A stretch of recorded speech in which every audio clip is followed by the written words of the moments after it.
নমস্কার দর্শক বন্ধুরা, রে স্পোর্টসের পর্দায় আপনাদের সকলকে স্বাগত জানাই। এই মুহূর্তে আমি দাঁড়িয়ে রয়েছি ইস্ট বেঙ্গল মাঠে। অনূর্ধ্ব 18 যুব লিগে ডার্বি জিতলো ইস্ট বেঙ্গল। 2-0 গোলে সবুজ মেরুন ব্রিগেডকে হারালো ঐশারণ পিল্লাইয়ের ছেলেরা। ম্যাচ শেষে সেলিব্রেশনে মাতলেন ইস্ট বেঙ্গল ফুটবলাররা। গ্যালারির সামনেই আমরা দেখতে পেলাম যে সমর্থকদের সঙ্গে একই সুরে যেন সুর মেলালেন ইস্ট বেঙ্গলের যুব দলের ফুটবলাররা। তবে ডার্বি মানেই প্রত্যেকটা বড় ম্যাচে আমরা দেখতে পাই যে এক একটা নতুন নতুন ঘটনার জন্ম দেয়, কখনো বন্ধুত্ব, কখনো শত্রুতা।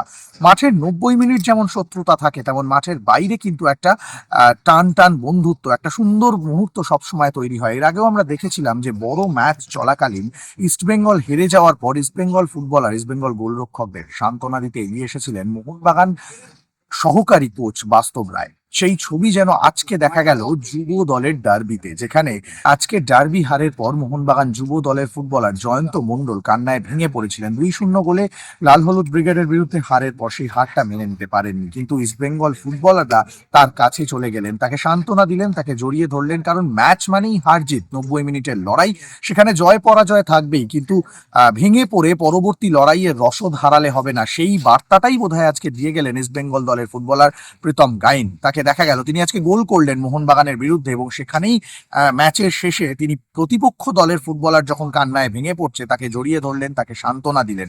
এই মুহূর্তগুলোই ফুটবলকে বাঁচিয়ে রাখে, এইরকম মুহূর্ত আমরা বারবার দেখতে চাই। পাশাপাশি আমরা যখনই বড় ম্যাচ দেখি, সেটা জুনিয়রদের ডার্বি হোক, সিনিয়রদের ডার্বি হোক, আমরা দেখি যে গ্যালারিতে সবসময় উত্তেজনা ছড়িয়ে পড়ে। আজকেও তার ব্যতিক্রম ছিল না। ম্যাচ যখন প্রায় শেষের দিকে দুই প্রান্তের দুই গ্যালারি থেকে ইস্টবেঙ্গল মোহনবাগান সমর্থকেরা তারা কিন্তু নিজেদের মধ্যে বাকবিতণ্ডায় জড়ালেন। অবশেষে যদিও পুলিশ তারা হস্তক্ষেপ করে এবং সেই বাকবিতণ্ডা বেশি দূর প্রসারিত হয়নি, কিন্তু লড়াইটা 90 মিনিটের। আমরা মাঠে ম্যাচ শেষে শেষ বাঁশি বাজার পর যদি দুই দলের ফুটবলারদেরকে দেখতে পাই যে তারা একে অন্যের সঙ্গে সৌহার্দ্য বিনিময় করছে, তাহলে গ্যালারিতে কেন নয়? এই ছবি বাংলার ফুটবলে ফিরে আসুক, এই ছবি বাংলার ফুটবলে চিরস্থায়ী হোক, এটাই আমরা সবসময় চাই। ইস্টবেঙ্গল মাঠ থেকে ক্যামেরায় শুভম মণ্ডলের সঙ্গে সৌরভ মুখার্জি, রে স্পোর্টস।